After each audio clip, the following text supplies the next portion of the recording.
Ladies and gentlemen, thank you for standing by and welcome to the Electric Vehicle, the Utility Connection conference call. At this time, all participants are in a listen-only mode. If you require any further assistance, please press *0. Please be advised that today's conference is being recorded. I would now like to hand the conference over to our first speaker today, Ms. Andrea Denny. Please go ahead. Thank you, JP, and thank you everyone who's listening in today. We're happy to have you, and we're very excited about the topic that we have coming up on the utility connection to electric vehicles. I'm just going to go through a little bit of logistical information about the Adobe software before we get started. There are several ways to participate during today's webinar. So the first is that participants can answer questions in the Q&A box on the right side of the screen. We ask that if you can, please let us know who your question is directed to. If it's for a specific speaker, that just helps us with moderating the questions at the end of all of the presenters. The questions that we don't have time to get to, we will have the presenters answer those questions offline, and we'll post those answers on the EPA website when we post the webinar materials. Another way to interact with the software is through the hyperlinks that you can see, like the one on this screen that says State and Local Webinar Series page. All the hyperlinks that you see today are active, and if you click on those, they will open the website that they're referencing. We will also be doing several polls throughout the webinar. It's fairly simple to participate, but if you are on a mobile device or tablet, you may need to exit full screen mode, tap on the poll icon, which looks like a piece of paper dropping into a ballot box, in order to be able to participate in the polls. Then there's no submit button. We see your response as soon as you make your selection. And then the final way to participate is through the webinar feedback form. The link is posted in the Q&A box, and at the end of today's webinar, we'll share the link again. We do encourage you to fill out that webinar feedback form. It's very helpful to us for learning more about your experience on the webinar, and we use that to improve our future webinars. So that's just a little bit of background, and now we can get into the content for today's webinar. We're going to start. I'm going to do a little bit of intro about my program here at EPA, as well as my colleague Jessica Daniels from EPA's Office of Transportation and Air Quality, who's going to talk about some of the resources they have. And that's going to be followed by Erika Meyers from the Smart Electric Power Alliance, Hanna Terwilliger from the Minnesota Public Utilities Commission, and Emeka Anyanwu from Seattle City Light. At the end of all three speakers, we'll have a question and answer session based on the questions that you type into the Q&A box.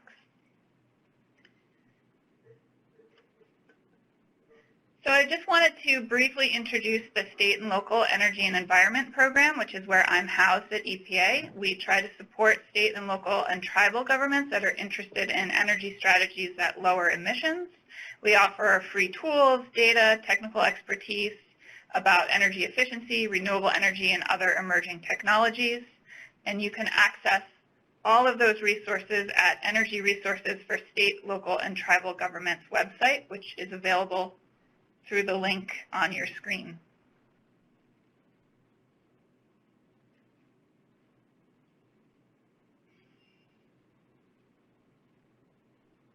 Sorry, Alexis, I lost my internet connection, so I may need you to advance the slide for me. Okay.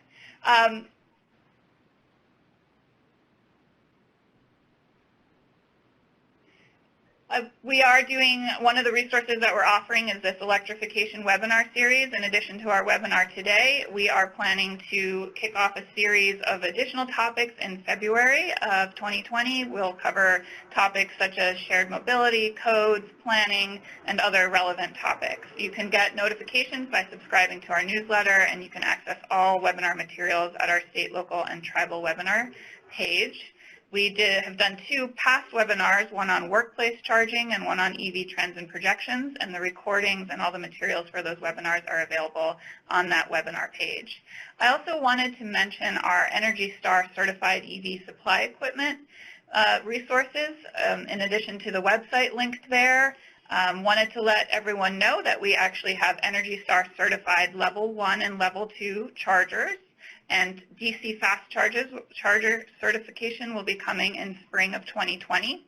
On the website that's linked here, you can find buying guides and sample procurement language. And something that might be interesting to the state and local governments on the site is that the California Energy Commission and NYSERDA have adopted Energy Star as a purchasing requirement.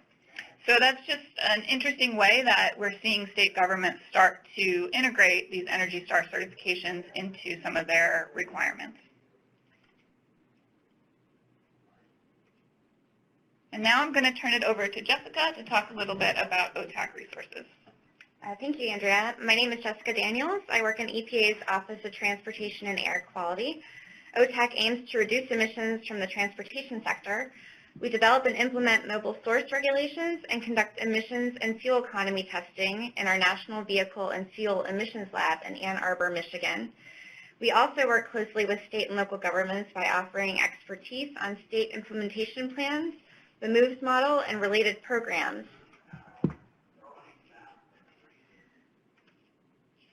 OTAC coordinates several voluntary partnerships to help reduce emissions through the Clean Diesel Program, the Ports Initiative, and the SmartWay Program for freight transportation. Annually, we evaluate and publish information about new light-duty vehicle greenhouse gas emissions, fuel economy data, technology data, and auto manufacturers' performance in meeting the agency's greenhouse gas emission standards. And we provide resources to make it easier for the general public to understand vehicle emissions and their impact on the environment, both on fueleconomy.gov and EPA's website. Great. Thanks, Jessica. And now we're going to do our first poll.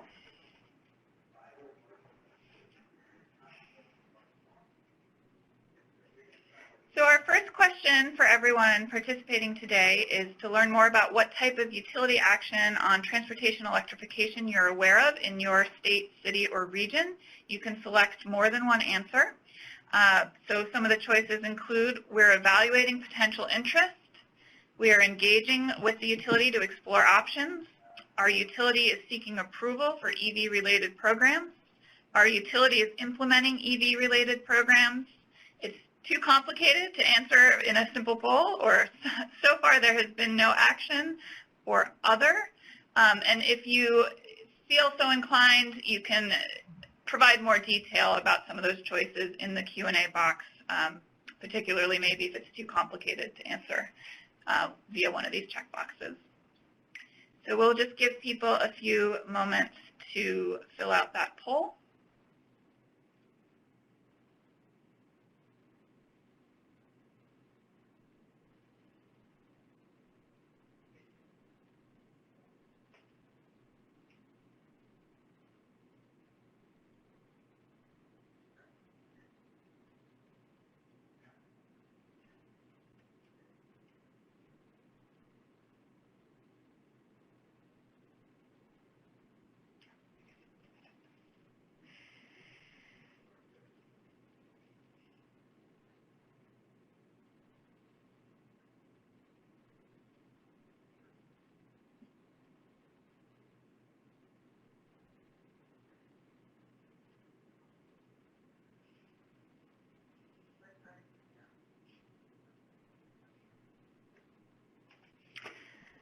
All right, so it looks like we're seeing a pretty broad split, but the largest answer was that our utility is implementing EV-related programs, so that's great to hear, followed by we're engaging with them to explore options, which is also another thing we're very happy to hear. Tied with 22 votes, we have people who are evaluating potential interest and utilities that are seeking approval for EV-related programs. 18 votes for it's complicated, 13 votes for no action, and 20 votes for folks who aren't quite sure. And maybe this will inspire you to go home and dig a little bit more into that and find out what's happening in your community. All right, well, we're going to move on now to our first speaker. All right, welcome Erika Meyers. She's the Principal of Transportation Electrification for the Smart and Electric Power Alliance, also known as SEPA.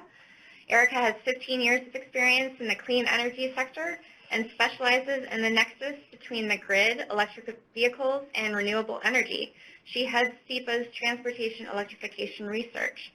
Erika has a bachelor's degree in biology from Clemson University and a master's degree in earth and environmental resources from the University of South Carolina with a specialization in clean energy. Thank you all so much. I appreciate being here, and thank you for inviting me to speak on this webinar today. For those of you who aren't familiar with the Smart Electric Power Alliance, we're a nonprofit organization based in Washington, D.C., and we envision a carbon-free energy future by 2050. We believe that our members and the folks that we coordinate with will be ultimately required to make this vision a reality. And our mission is to facilitate the electric power industry's smart transition to a clean and modern energy future through education, research, standards, and collaboration. We are focusing on 4 key pathways in order to enable this transition: utility business models, regulatory innovation, grid integration, and transportation electrification are 4 key things that we think will enable a smooth transition and that things utilities are focused on today as important pivot points for enabling more clean energy integration. And as it relates specifically to transportation electrification, we believe that the nation's fleet of light, medium, and heavy-duty vehicles should also be carbon-free by 2050. So when we think about electric utilities and their role in this transition to carbon-free fleets, we have to think about utilities in the context of their competitors in this space at this point, which are the fossil fuel industry, so example Shell and Exxon. And so thinking about utilities becoming that sort of a fuel provider, it's obviously going to require a lot of change internally and externally for utilities. The thing that's going to be more challenging, I think, for a lot of utilities to reconcile is that their business models are not going to be exactly the same. Oil can be stored, it can be used when it's needed, it can be more flexible for demand seasonally or across years, whereas for electricity, it's got to be used instantaneously at the point of generation. So it requires a lot more thought and coordination than the traditional fuels that we have today. So from that perspective, SEPA's focus has been largely built around the idea of load management. And load management being what we think of as vehicle grid integration, specific to the EV sector, we've bucketized into 2 major areas of managed charging and vehicle to grid. When we think about the opportunity set for EV infrastructure, now is the time for us to think about integrating load management strategies as opposed to after the infrastructure is in the ground.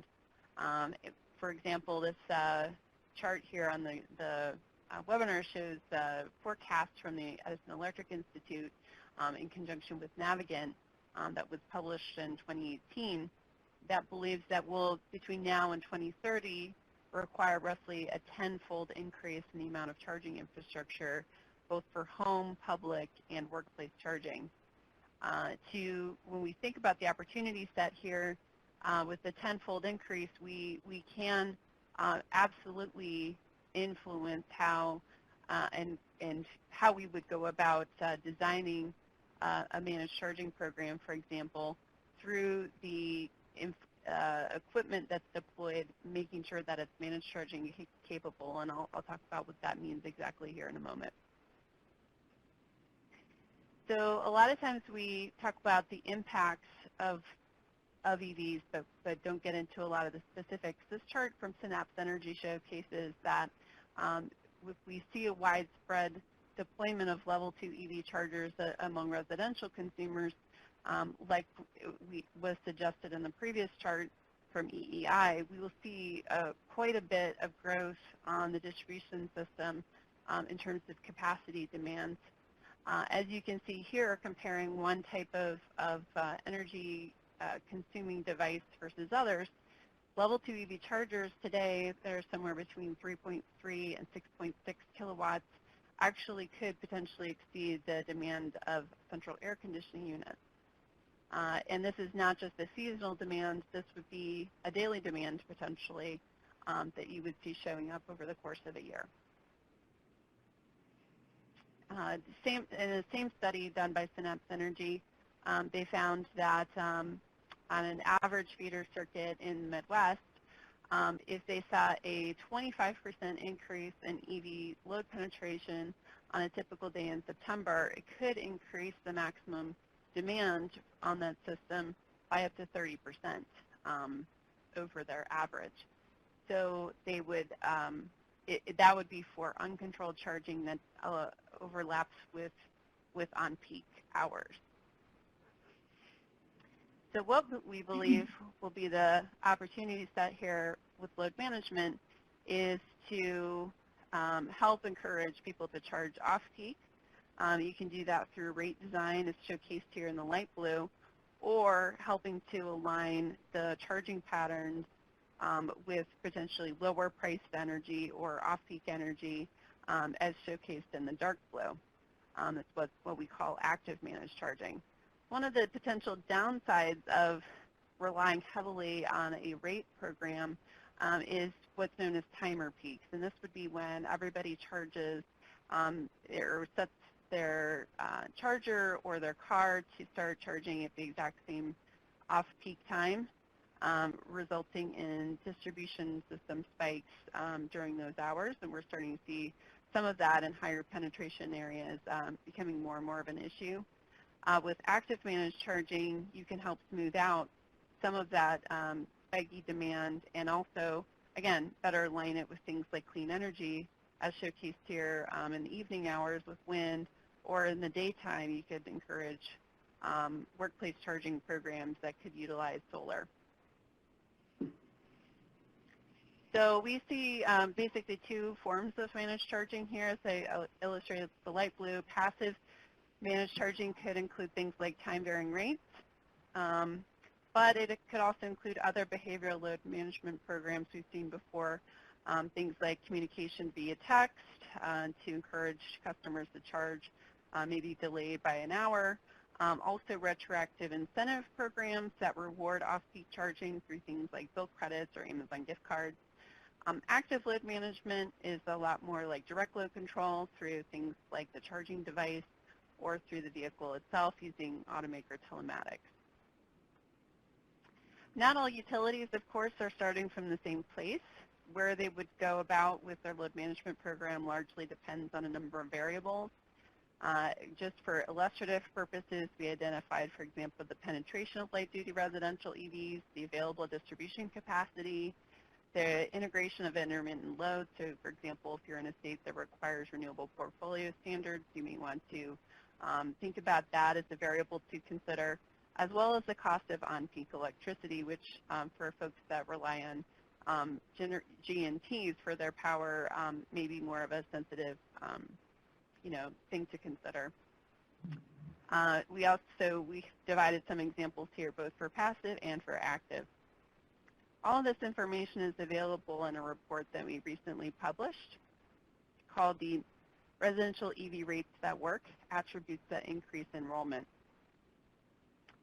When we looked across the landscape of passive managed charging opportunities, specifically for time-varying rates, we found that only 64 rates were EV-specific, most of which were time-of-use rates.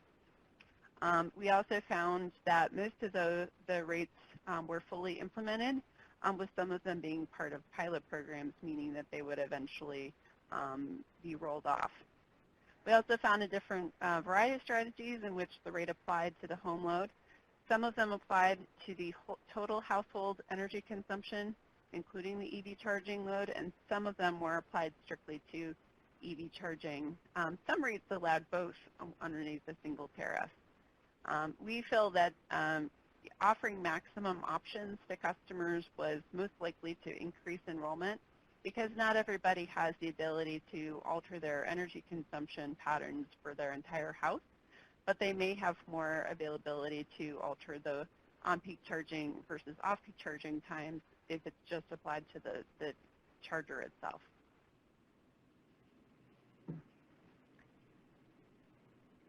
When we asked utilities as part of a survey for this report why they created EV rates, the vast majority of utilities that participated said that they wanted to incentivize adoption. They felt that by helping consumers save money through things like off-peak charging, that it would be an incentive for the people in their service territory to buy EVs. And actually that does align with some other research that we did with NLX with approximately 3,000 EV drivers, is that the number one reason people buy electric vehicles is to save money. Their second highest reason to buy EVs is to help with the environment. So we found that by offering EV rates that utilities are in fact helping to send price signals that are important to their customers. We also overlaid the information we received from utilities that have had at least 1 year of experience with an EV rate at the time of the survey with their enrollment levels to see what factors increase the amount of adoption of those EV rates. And not surprisingly, marketing budgets made a big difference. In fact, a 3x increase in enrollment if a marketing budget was available within a utility to tell their customers about the rate versus those that did not. We also found a big increase if it was a utility-driven EV rate initiative versus if it was required by the Public Utility Commission or legislatures. We also saw a 2x increase for rates that had bill savings for the customer versus those that did not have a bill savings or that were neutral between the EV rate versus the generic rate. Also, free enrollment in the rate was a big deciding factor, and the use of multiple marketing channels. One of the sections that we added to this report was metering. We realized pretty early on that metering is a major challenge for implementation of rates. I won't go into a lot of details here, but I would encourage you to take a look at this section of the report if that's of interest to you. A second report we wanted to highlight as part of the remarks today is a comprehensive guide to EV managed charging. This is also available on the SEPA website and free to download.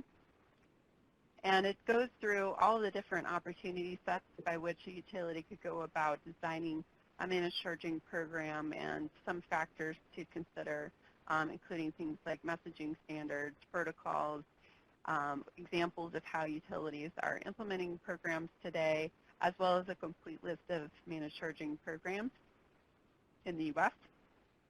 At a very high level, on its face, managed charging is very simple. So essentially you start, for example, with the illustration on the left, you've got basically two layers. You've got a transport layer, so this is how the message is actually physically delivered eventually to an electric vehicle. And then you have the message itself. So you have to make sure that the message can be received by the charger or the vehicle, and then an action can be taken. That's called a messaging protocol. So the transport layer protocol for the example on the left is essentially a utility data center would send a message through broadband to the homes that are subscribed in or enrolled in the program, and then that message would be directed from the home router via Wi-Fi to the charger, as you can see in the garage. That charger would then understand the message that's been relayed, and it would tell the vehicle to either delay or stop a charge. On the example on the right, the utility would coordinate with a network service provider. They would say, hey, please curtail the charging by a couple of hours. On this day, we have a constraint that we need to manage around. So then the network service provider would send a message through cellular to all the chargers enrolled in their workplace charging program that would then send the signal to delay or curtail charge for those hours. So it's very simple on its face. The implementation obviously is a little bit more challenging. Managed charging projects to date, this this showcases that we identified only 38 projects around the country. We know that that's probably changed since we did this survey earlier in the year. We know more and more utilities are looking at opportunities. When we did the survey, we identified most of those charging programs were done through the charging device, with 5 related to the vehicle and 6 behavioral load control. When we asked utilities why they were using or planning to use managed charging programs, pretty much 2 major reasons: to avoid higher cost periods of energy supply and to help their customers manage use and increase customer engagement. The state of the managed charging industry, it's important to note, we see that there's more and more progress compared to when we did this survey originally 2 years ago. We found that a vast majority of network service providers have managed charging capable software platforms, and roughly 65% of EV charging infrastructure manufacturers also provide at least one managed charging capable device. We did a closer review of the managed charging capable equipment by level. We found that 63% of all those managed charging capable devices were level 2, with some larger portion, about 25% DC fast charging for light duty, and then rounding out the balance was DC fast charging for medium and heavy duty and level 1. There are obviously a number of different steps that we'll need to take to get to a managed charging future. The first, I'll just note that probably the biggest 2 are identifying the value of managed charging, so creating evaluation frameworks whereby everyone can agree on what are the costs and the benefits, and then determining the values of each. And then second, defining a business model for managed charging to make this as cost-effective as possible to implement. When we think about load management, it's not just in a vacuum for EVs. You're comparing the cost as well of demand response programs, including smart thermostats or water heater programs. So we've got to make sure that the value exists and that it is a positive ROI for our utility members. I would like to also note that we have an EV working group that's open to all SEPA members. If you aren't sure if you're a SEPA member, we have information on our website. Here at the bottom, the link is sepapower.org, and we keep that up to date with all of the organizations that are members of SEPA, and you're welcome to participate in any or all of our working groups. We have a total of 11, not just for electric vehicles. We have a variety of subcommittees as well if you'd like to work with other of your peers on these different topics. They also have their own meetings and their own activities. Here's my contact information. If you'd like to follow up with me after the call today, I'd be happy to chat with you. And that concludes my remarks. Thank you. Thanks so much, Erika. And just as a reminder, we're seeing a number of questions come in, but if you have questions for Erika, you can take a moment to type them into the Q&A box now or later on during our webinar. And we are going to move to our second polling question.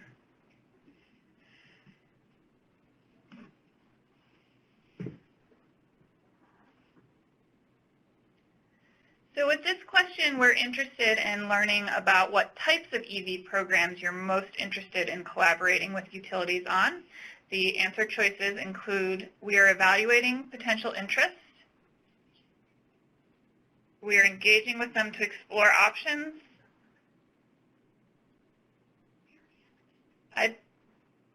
Sarah, I believe these might be the wrong answers.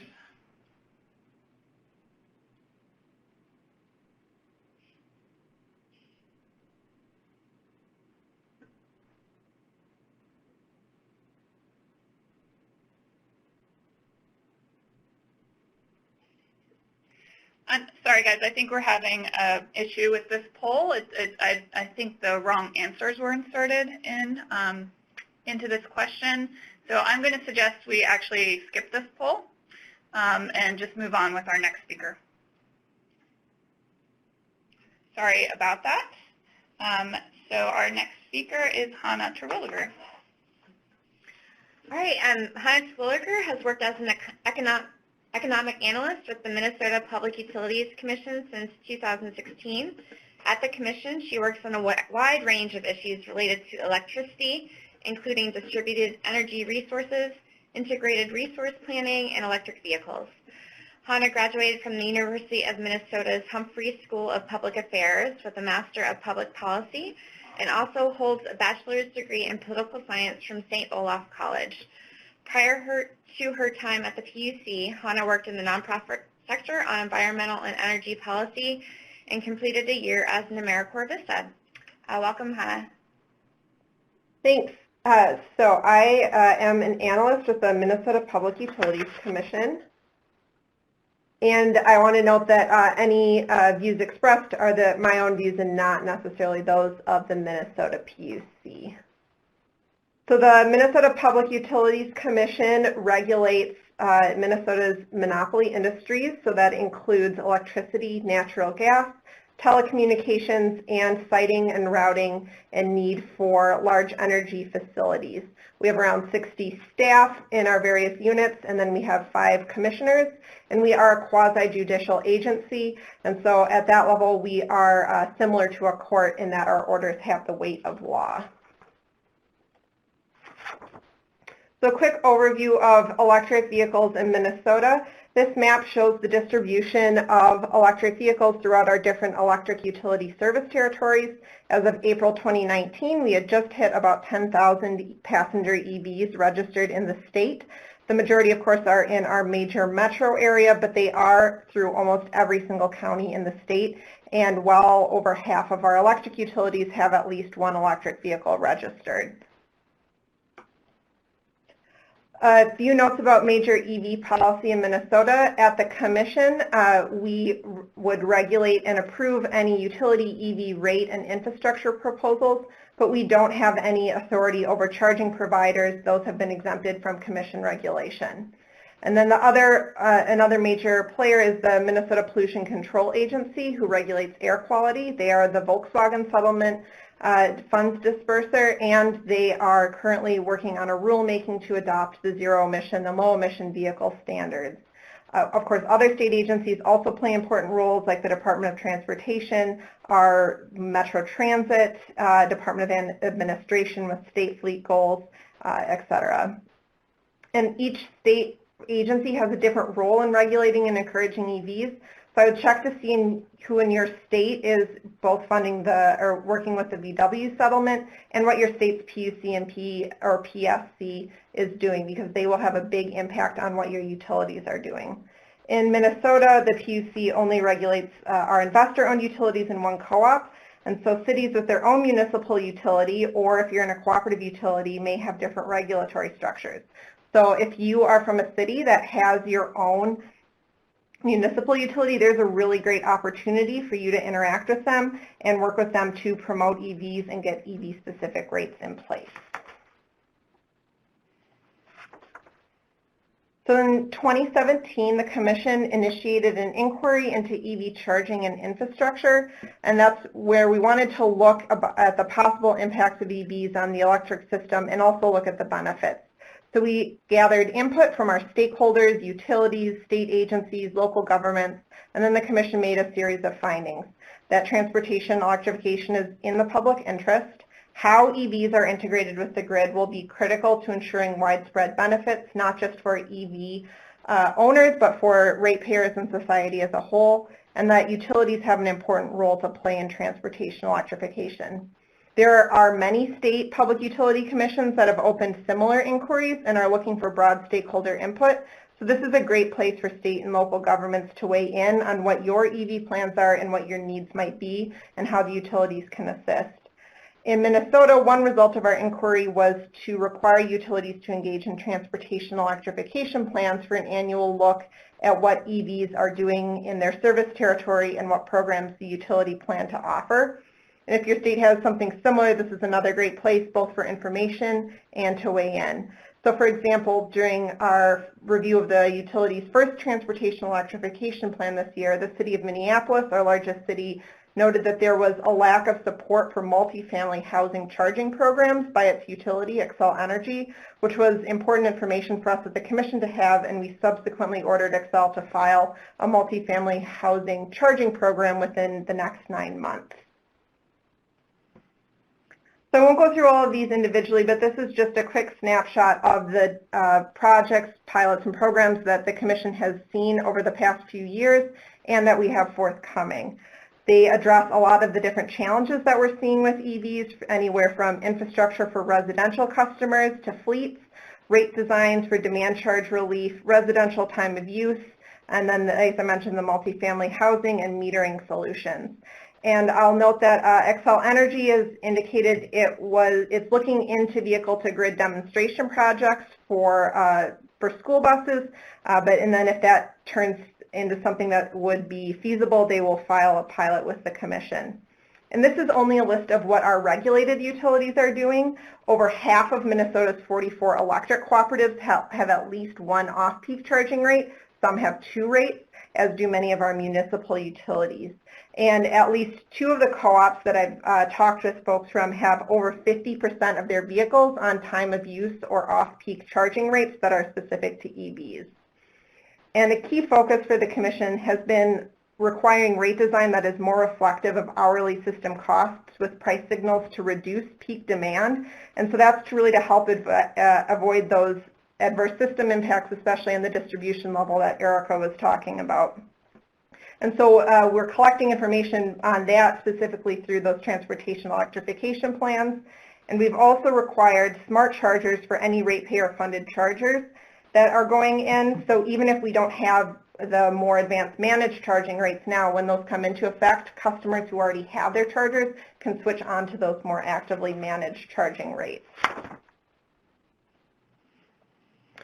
One thing that we have going with our state agencies is a very informal interagency working group. And so the goal of this is to share information about what different agencies are working on EVs. This is really easy to start. Our Pollution Control Agency convenes it, but it's a great way for us to all share resources, and it doesn't take up a lot of time and to share that information. So that's a great thing to consider in your state if you're from a state government, is just to get together different agencies that have a stake in EVs, whether that's working with utilities, working with state fleet procurement goals, or local transit agencies. And so at the Commission, as we're reviewing utility proposals, local governments and state governments and tribal governments are all really important stakeholders for us to hear from as we're doing EV planning. We need to know if the pilot the utility is proposing is something that's going to meet your needs, or if it's just not the way it's proposed, you wouldn't enroll in it even if you are the intended customer. So it's important for us to hear from you as we go about that. So I'm going to give an example of a recent infrastructure pilot that our largest utility, Xcel Energy, proposed. And I will just make a starting note. The PUC did issue final approval of this program on October 7th of 2019. However, it is currently being appealed before the Minnesota Court of Appeals. So we're waiting to find out what the final status will be. But the Commission has issued its final approval. So in this proposal, there are 2 pilots that would provide make-ready infrastructure for different charging use cases, fleet charging and public charging. Make-ready infrastructure is the necessary electrical upgrades and wiring up to, but not including, the vehicle charging device. And especially for public and fast charging applications, and depending on the location of the charger, this can be a really large portion of the installation costs for charging equipment and necessary to help out with the transportation electrification. So in the first pilot, it would provide make-ready EV charging infrastructure and then an optional charger service for fleets. And in this case, there was strong support from our local municipal governments, including Metro Transit, which is our bus provider, the State Department of Administration, and City of Minneapolis, as it would help support their fleet goals. And during our input process, comments from these state agencies helped both Xcel and the Commission modify portions of the program to make it more accessible to local government bodies, so some of the terms and conditions of the service agreements. The second pilot would provide make-ready charging infrastructure for public charging and community mobility hubs.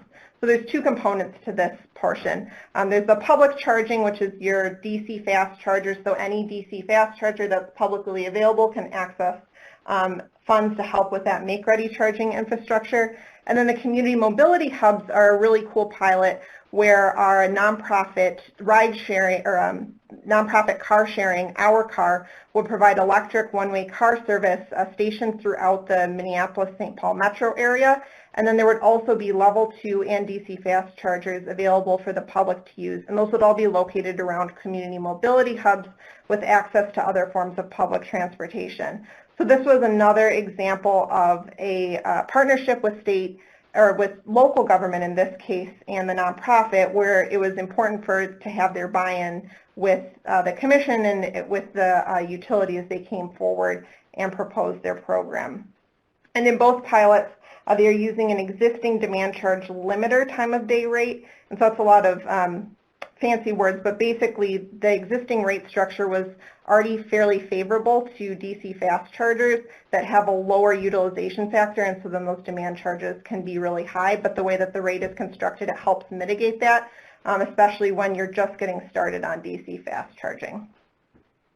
And so these two pilots, as we went through the approval process, state and local government was really involved in providing input to the commission, which was very helpful to us as we went through and issued our final approval.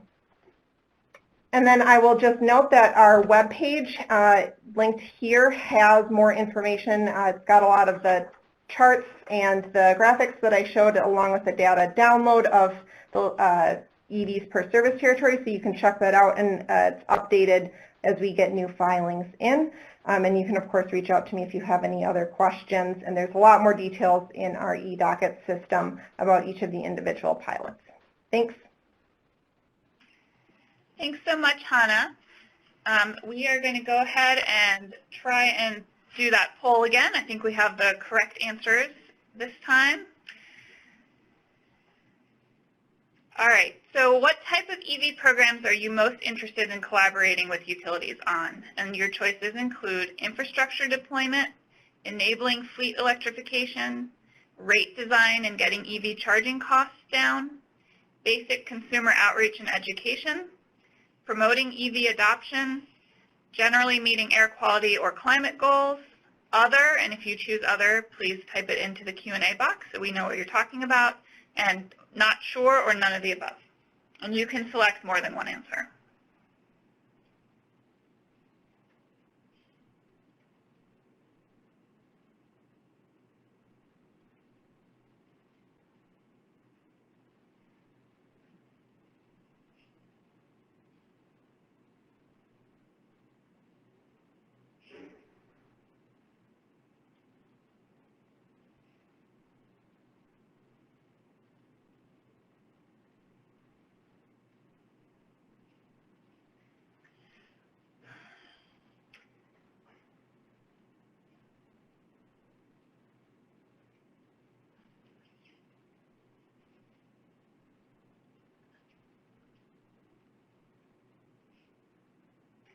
All right, take a few more seconds to get your last answers in.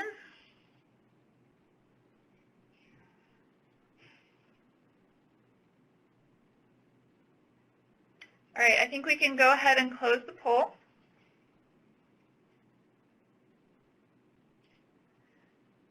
Great, so it looks like the most popular thing that people were interested in working with their utilities on was infrastructure deployment, followed closely by promoting EV adoption. And then we saw enabling fleet electrification and basic consumer outreach and education with 51 votes, meeting air quality and climate goals with 49 votes, rate design and getting EV charging costs down with 48 votes, and then just a handful of other or not sure, none of the above. And thanks to those of you that typed in your other in the Q&A box. All right, thanks so much for participating in our poll. This is helpful information for us, and we are going to move on to our third speaker. All right, Emeka Anyanwu. Sorry about that. Emeka Anyanwu joined Seattle City Light in March 2018 and leads teams responsible for power resource management, regional affairs, customer energy solutions, and electrification strategy, modernization, and strategic technology deployment. His team is helping to lead Seattle City Light's efforts to evolve the utility as the operational and business models become more innovative and pivot to meet the current and future customer and community needs and expectations in the new energy marketplace. He has also served on the External Advisory Committee for the Electrical and Computer Engineering Department at Iowa State University and is a graduate of the Greater Kansas City Chamber of Commerce's Centurions Leadership Program. Welcome, Emeka. Thank you for being here. Thank you. Can you hear me okay? Sounds great. Thank you. All right. Thank you and good morning to everyone. I'm here to share with you a little bit about how we are approaching transportation electrification in Seattle. As you have just heard, my name is Emeka. I am the Energy Innovation and Resources Officer at Seattle City Light, which is the municipal utility that is a department of the City of Seattle and serves the Seattle area. So first, I'll start with the requisite quick facts about our utility. Seattle City Light serves both the City of Seattle as well as a portion of about 7 neighboring cities and unincorporated King County, which is the area surrounding the City of Seattle. We serve a population of just over 906,000 residents and more than 460,000 meters. And we have about 1,800 employees, just over 1,800 employees here. From the supply side, we operate principally on clean energy. So 52% of our power is hydropower that comes from dams that we own, and we also have a significant portion of resources from the Bonneville Power Administration. So on the usage side, as you can see from the numbers, we use about 98% non-emitting resources. Our utility has also been carbon neutral since 2005. And we use renewable energy credits, or RECs, to offset any carbon impacts of our utility operation. So this next slide shows a comparison of carbon emissions between the average in the United States and what we have here in Seattle. The one thing you'll note, of course, is that Seattle doesn't have any electricity or agriculture emissions really to speak of because of the clean power from our dams, and we serve primarily an urban area. And as such, for us, transportation electrification offers the single greatest solution to meet decarbonization goals. The city of Seattle recently passed an ordinance for a Green New Deal, which sets a goal of becoming carbon neutral for the city by 2030. And so Seattle City Light, as I said, has been carbon neutral since 2005 and is sort of part of that city infrastructure trying to advance the Green New Deal. This slide shows a representation of some of the things we think that are a part of our vision of the utility of the future. We believe that transportation electrification is a triple win for the utility, for the customer, and for the environment. Because of our clean energy and low rates. Anything that we electrify essentially is decarbonized. So for us to capitalize on that win, we need to act quickly and be strategic. So I'll start by giving you some background on how we've gotten the authority to do this work. Then I'll outline our journey so far toward transportation electrification. And then finally, I'll talk a little bit about some of the next steps that we have planned.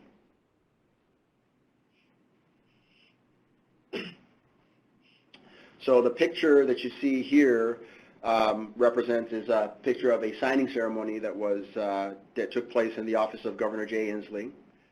In the state of Washington, earlier this year we passed House Bill 1512, which was our trigger to begin this work. This bill allows utilities to incentivize and promote transportation electrification, including the charging infrastructure. And I think it's important to note here that utilities were granted this authority because that highlights the role we play as public service entities in this transition to electric transportation. Also, the legislation stipulates that before we can start incentivizing transportation electrification and move forward with this work, we need to create a plan and get the approval of our governing body, which for Seattle City Light is our City Council.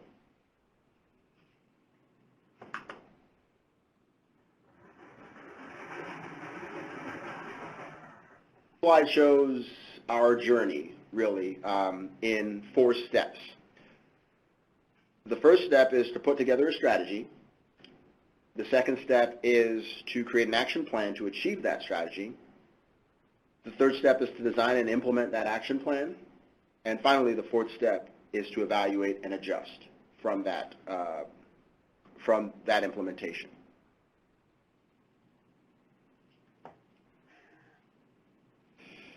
So what I'm going to talk about next is really the first 2 steps, which is where we are with our development and sort of what our plan is to create the document we will take to our governing body for approval.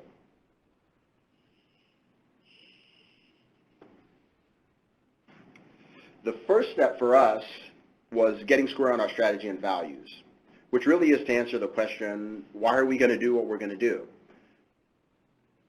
In our strategy, which was released publicly earlier this year, we concluded that we needed to prioritize the values of the environment, the value of equity, and the value to the grid.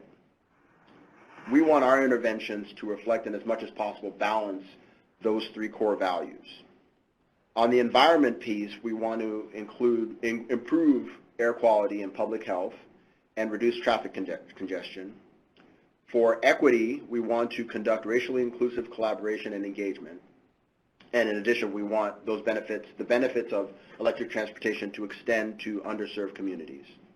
And then finally, for the grid, we want to optimize our asset utilization, avoid unnecessary upgrades, and ensure reliability and resiliency for our system. When we talk about the grid here at Seattle City Light, we think of the grid as a shared community asset because we are a public utility.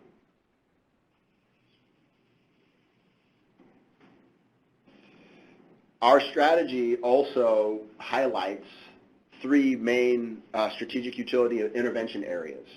The first one being investing in charging access and coverage. The second being creating new rates and improved customer service for the transportation market. And the third being preparing for medium and heavy-duty commercial fleet electrification and supporting and facilitating that transition. We think of those really, as we looked at this, as areas where our intervention is most likely to have a positive impact on transportation electrification. And so our goal is to engage in those areas and hopefully impact the overall outcome.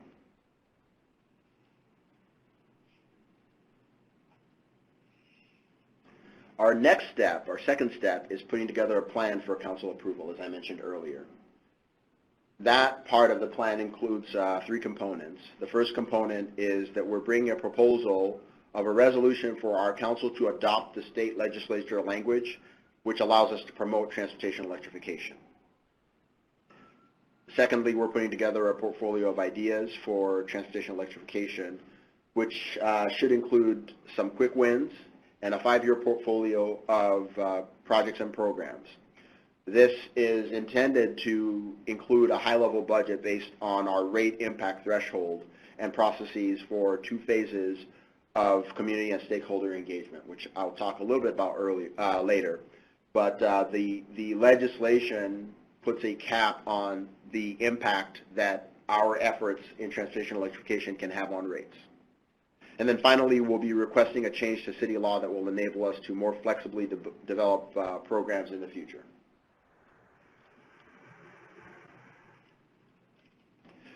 One of our most important challenges and lessons learned, as I mentioned earlier, is that we should prioritize community engagement. And so I talked about equity earlier. We want to make sure that we are racially inclusive and that we put a highlight improving and in engaging underserved areas early and often. So we're addressing this by conducting 2 phases of community engagement. Our first phase, which we're actively working on as we speak, is getting feedback from community leaders on our strategy. And so we're out in the community talking to folks, holding public meetings, engaging community-based organizations to get feedback. The second phase, which will occur both initially and on an ongoing basis as we execute the plan, will be engaging the community on program-specific development after our action plan has been approved by council and as we execute it. So a couple other lessons learned. We certainly have learned from past efforts that it's important to have a sense of urgency for developing this plan and beginning to execute the plan, because we want our customers to see these positive outcomes sooner rather than later. We also need to be diligent and disciplined about managing the scope of outcomes and avoiding scope creep as we do this. We really can't afford to boil the ocean, as the saying goes, if we want to see positive outcomes delivered for our communities. And then finally, one underlying lesson that we think about as we go forward with all of our work is to lean towards structural solutions and systemic solutions, and recognize that things like incentives and payouts and those other kinds of enablements are only part of the solution. They're only part of what it takes to facilitate and enable transportation electrification. So this last slide here just shows our work plan for getting us to the point in time where we expect to achieve council approval of our transportation electrification action plan. And we are expecting and anticipating that if our timeline holds, as you can see, we will be achieving that approval sometime in the early third quarter of next year, or early second quarter, I'm sorry, of next year. So that's it for my prepared remarks. You can see on the screen my contact information. Certainly happy to engage with anyone who's interested in the work that we're doing here in Seattle. Thank you. Great. Thanks so much, Emeka. And just before we jump into our Q&A, we are going to do our last poll. And if people could go ahead and type questions into the Q&A box as well, maybe when you're done with your answering the poll. But the last question we have for you is, which of these barriers to wide-scale EV deployment are you facing in your jurisdiction? And again, you can select more than one answer here. The choices are EVSE permitting, demand charges and other cost issues, equitable access, stakeholder awareness and buy-in, impact assessment and emissions analysis, incentive options and sustainable program design, other, and again, we encourage you to type that into the Q&A box if you select it, and not sure or none of the above.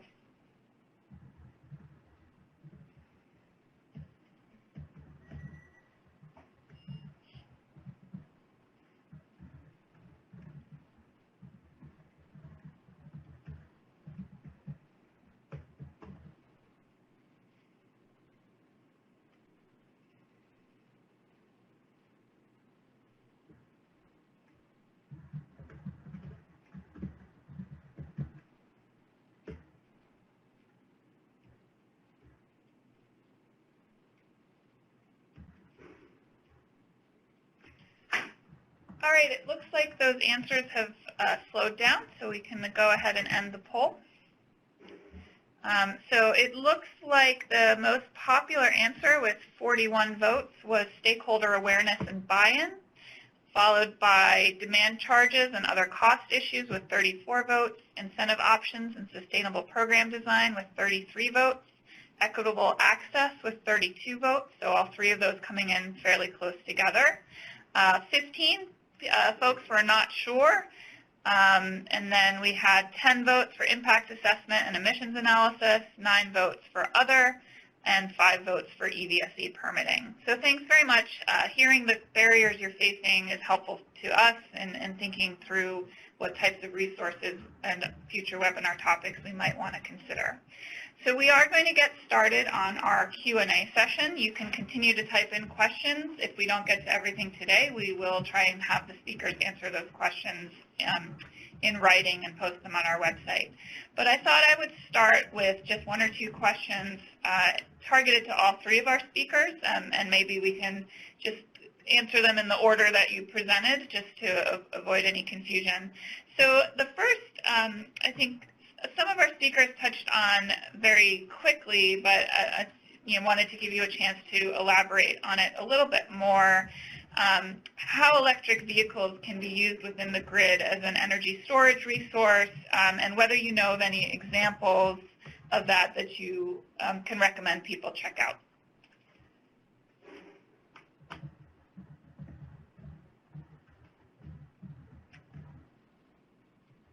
Erika, did you want to take a stab at that?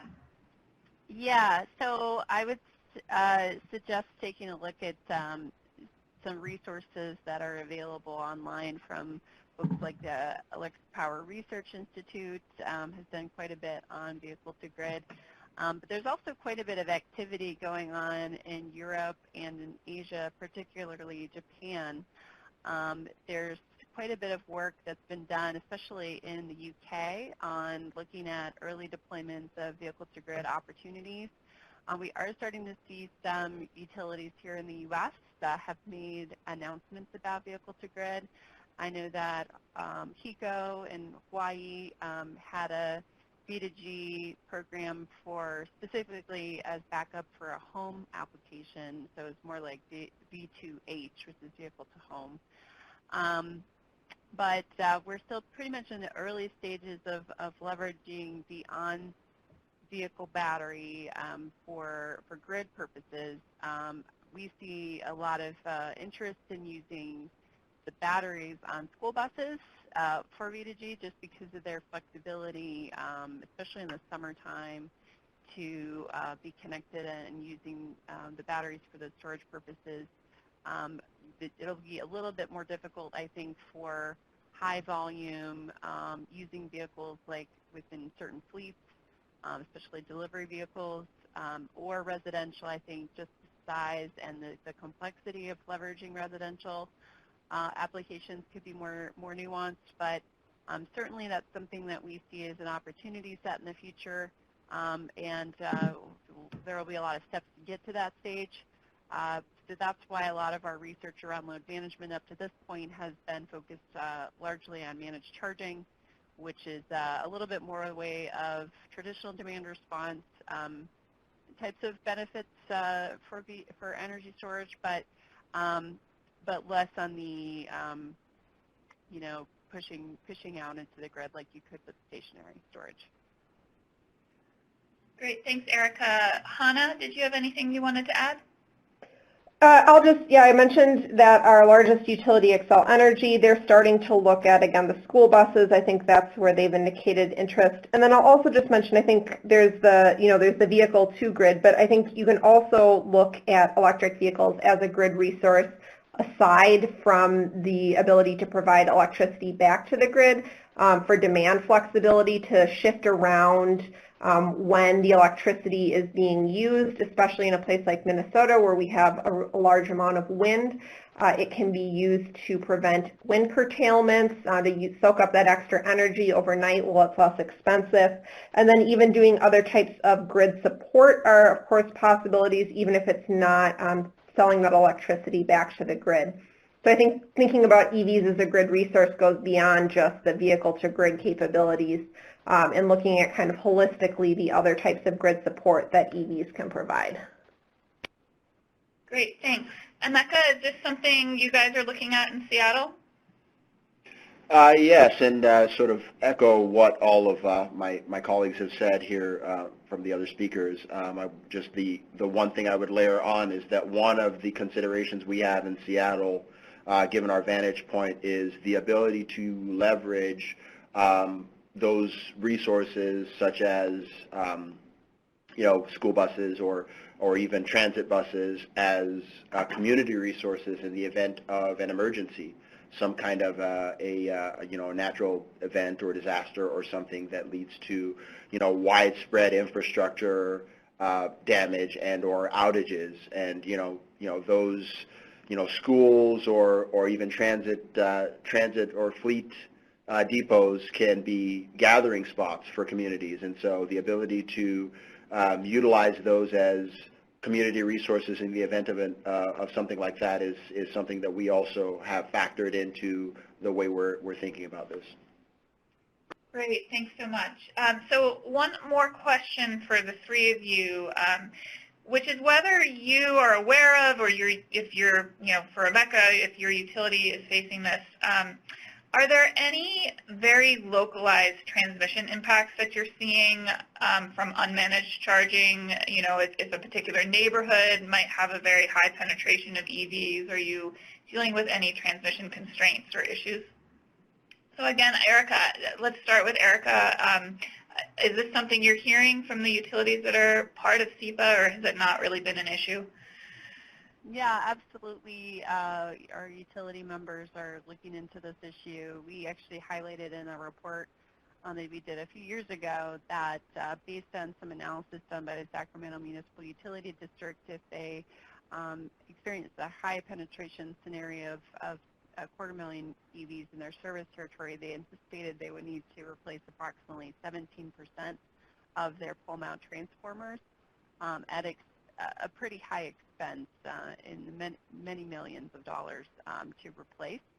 So they saw as more and more EVs came into their service territory that in combination with rates, they could use managed charging as a way to minimize those out-of-pocket costs for system upgrades. And we have had anecdotal conversations here and there with utilities that are seeing impacts from clustering in certain parts of their service territories. Great. Hanna, is this something you're hearing from the utilities in Minnesota?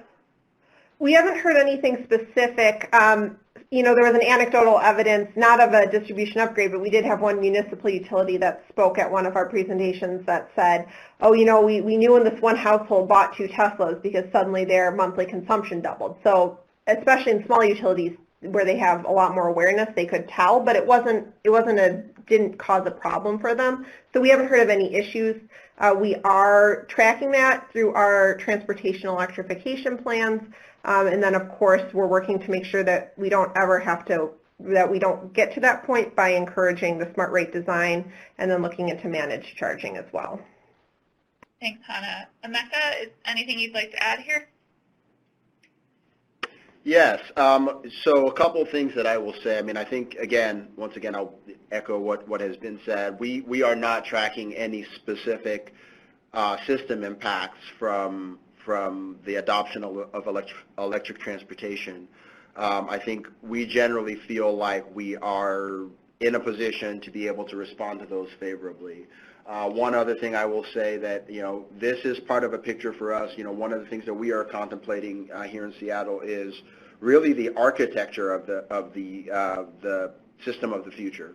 And so we are thinking about and looking at how we scope what that might look like and how we plan a transition to really what will be probably a new T&D system architecture that looks pretty different from what we have today. And that includes not just obviously electric transportation, but also all other kinds of technologies and resources.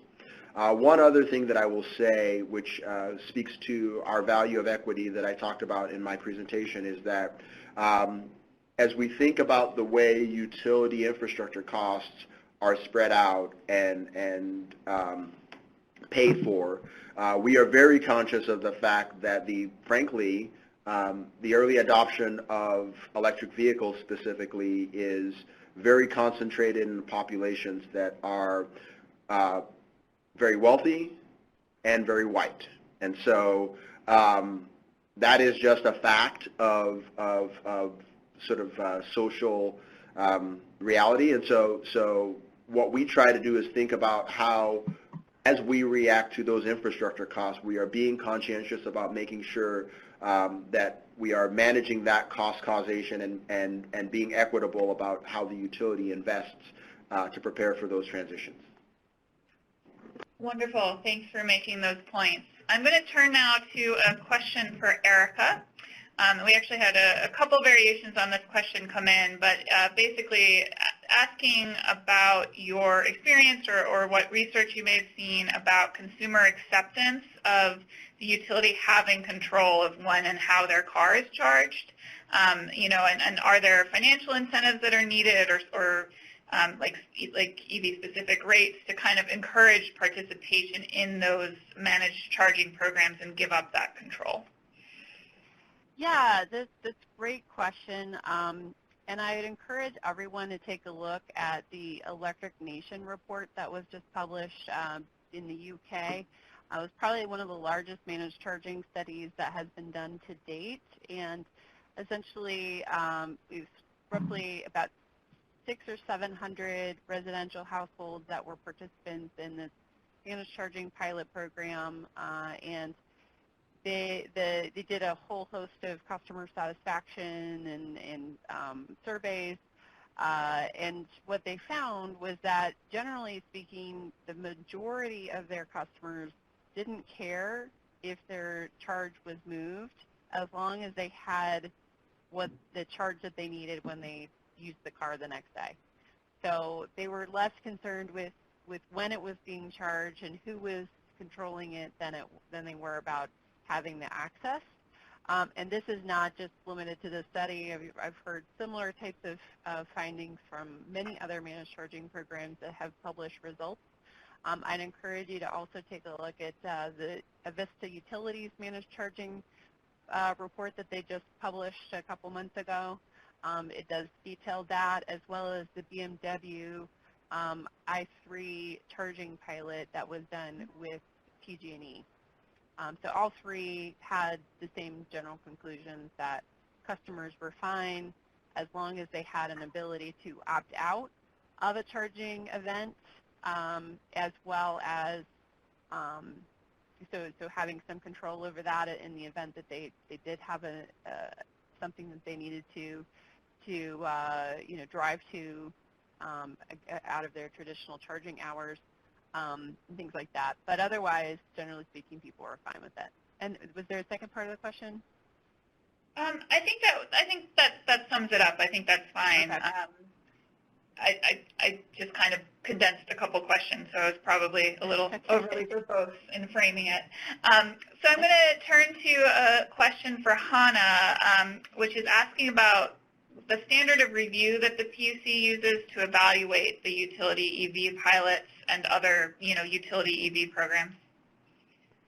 So it depends a little bit on the type of pilot or project that we're seeing. If there's not ratepayer funds being spent, so especially in our residential charging pilots, the costs are completely borne by the participant in the pilot, so they're paying for their own charger, they're paying for their own sub-meter.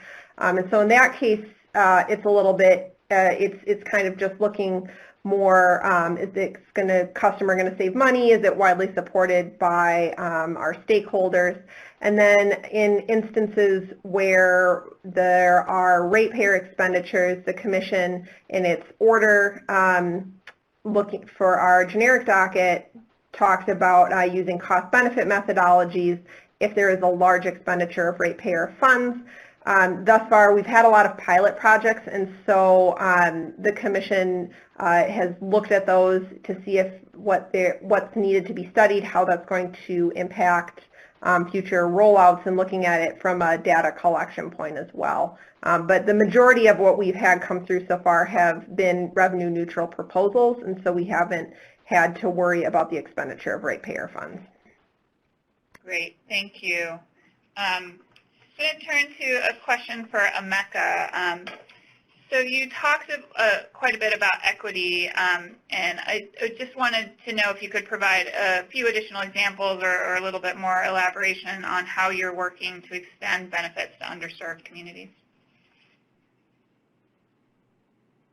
Sure. So, I think that is, as I said, still evolving. We're in the middle of having those conversations, but sort of in a manner of speaking, what we're trying to do is we're looking at a couple different things. We're looking at pilots that focus on access to and availability of charging infrastructure in underserved communities, and so we are running an EV charging pilot right now, looking to try to get.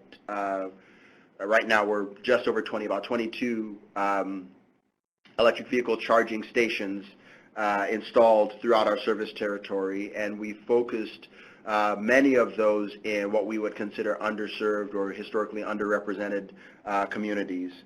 We are also looking at some pilot work around residential charging, both for our low-income customers, but also even for access to charging for folks who are not homeowners. So those are a couple of different things and a couple of different ways where we are trying to create opportunity, trying to expand opportunity for some communities that might otherwise get left out of the transition. Wonderful, thank you. And another question for you, Emeka, is how you, so today we've been talking about transportation electrification, but if you could touch briefly on how this fits into and whether you have the transmission capacity to address a broader electrify everything strategy, in like 2 minutes or less. Thank you. That actually is a really great question, and I think the answer to that is TBD, right? I think specific to Seattle, we don't have any sort of foreseeable concern, but I think they're regionally, both in the Pacific Northwest and sort of the Western United States on a larger scale, there is very much a conversation going on about sort of the abilities of our existing interstate transmission system to accommodate the kinds of energy transfer impacts that might happen in a fully electrified future. So I think that's a to be continued situation. Great, thanks, Emeka. I have another question for Hanna, which is, there's not always very broad participation in some of these PUC proceedings and working groups, and was wondering if you have any thoughts or suggestions or recommendations about how to better involve municipalities across the state or across other states in those PUC proceedings. So in Minnesota, we are fortunate to have a very engaged stakeholder community. I will say a lot of our cities outside of our large metro areas are in cooperative or municipal utility service territories, but our utilities we see is important for them to be reaching out to their local governments. And then we also have, at least in the metro area for Minneapolis-St. Paul, our Metropolitan Council will track some of these efforts, and then we have a number of stakeholder groups and nonprofits that routinely engage with stakeholders on behalf of our utilities. So while we're not necessarily running our own stakeholder outreach process, that's not historically been something that the Commission has done, we do direct our utilities to do that outreach, and they oftentimes partner with local nonprofits. We also have started to even, I would say, venture into the 21st century and use more social media to try and alert groups to when we have new filings that might be of interest to them, and then just doing outreach through other partners as well. But yeah, a lot of times it does take extra resources, and so as staff here, not just on electric vehicle issues, but we do try and meet with any stakeholders, local governments, just to kind of give them an overview of the PUC, how to get involved, and what types of issues it might be worthwhile for them to weigh in on. Great, thanks, Hanna. And then one question for Erika. Your presentation showed that sometimes commissions or legislatures or other governing bodies for rules and recommendations on electric vehicle rates. How do those entities typically work with utilities to then create and enact those rules and recommendations? Yeah, I think that question was referring to the slide that showed the utility survey of the different reasons why utilities did electric vehicle rates, and so certainly having legislators or public utility commissions directing utilities to do EV rate programs is a potential mechanism by which a rate comes about. But what we actually found was that utility-driven EV rates were more likely to be successful in terms of enrollment. We didn't get into flesh out the reasons for that, but we have a suspicion that it's related to the utility investment in that load management strategy, and therefore putting into play the resources, including things like staffing and marketing, to make that a success. But again, we didn't get into trying to find the reasons for that correlation. Great, thanks. And then I just wanted to pose one more question broadly to the three of you as we, get to our ending time.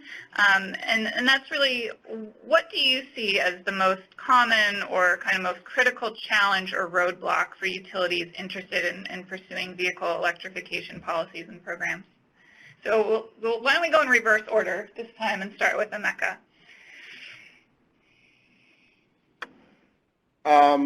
Thank you. Well, so yeah, I think probably what I would say is the most critical challenge is one of perception, which is how folks really sort of think of the transition to electric transportation and how folks think it will come about, right? And it is the conversation seems to lend itself oftentimes to, what can we sort of incentivize, what can we pay for, what charges can we cover, as opposed to sort of really thinking about the systemic issue and trying to figure out how do we enable access to the benefits of electric transportation to the largest group of people. And so, really beginning to have that conversation in a way that highlights and leans into that discussion, I think is a challenge for us, but it's an important thing to elevate. Great, thanks, Emeka. Hanna, did you want to jump in? Sure. So from the Commission standpoint, we're of course, we kind of have two goals with transportation electrification. One, we want to make sure that transportation electrification is done in a way that does not cause any adverse impacts. But then two, we also want to make sure that we're encouraging transportation electrification because it can bring further benefits to all ratepayers and to Minnesota and society as a whole. And so as we look at that, I think one of the most important things is getting participants on either time of use or managed charging rates for our residential and fleet charging, because that's what's going to help bring those widespread benefits, both by encouraging higher renewable penetration, encouraging demand flexibility, getting participants lower system costs. And so thinking about the challenges, as Erika mentioned, around metering, around getting customers to sign up, that's what we're really going to have to focus on in the coming couple of years as we move from our pilot phase of a lot of programs into permanent program implementation. Thanks, Hanna. Erika, I think you get the last word today. Well, Hanna already, did a great job of I think, echoing the need for load management and the importance of that as we think about rolling out these programs.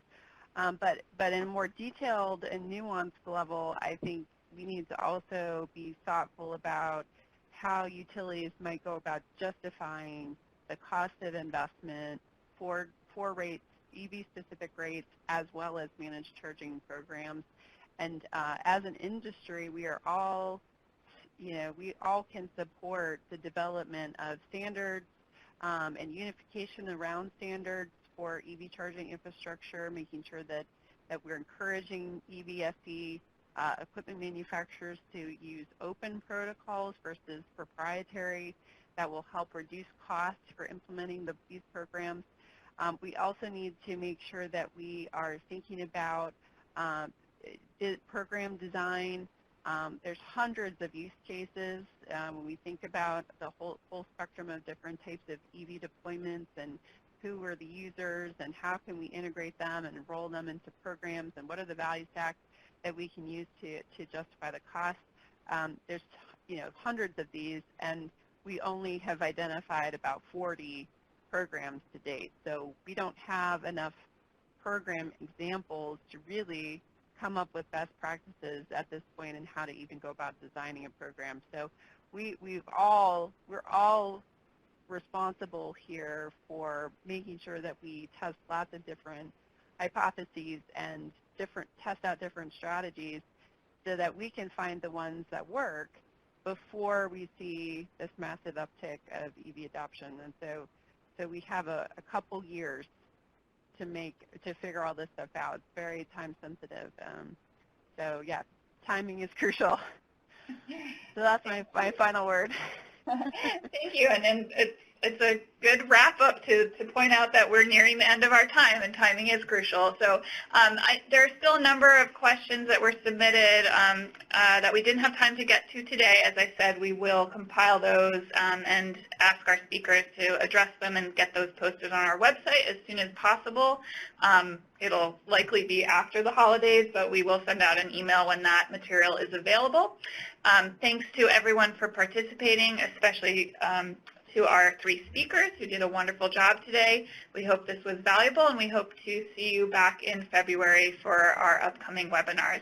If you could take a moment to fill out the webinar feedback form, you can click on this link here. That would be tremendously helpful. Thank you, and with that, we'll end the webinar. Ladies and gentlemen, this concludes today's conference call. Thank you for participating. You may now disconnect. Presenters.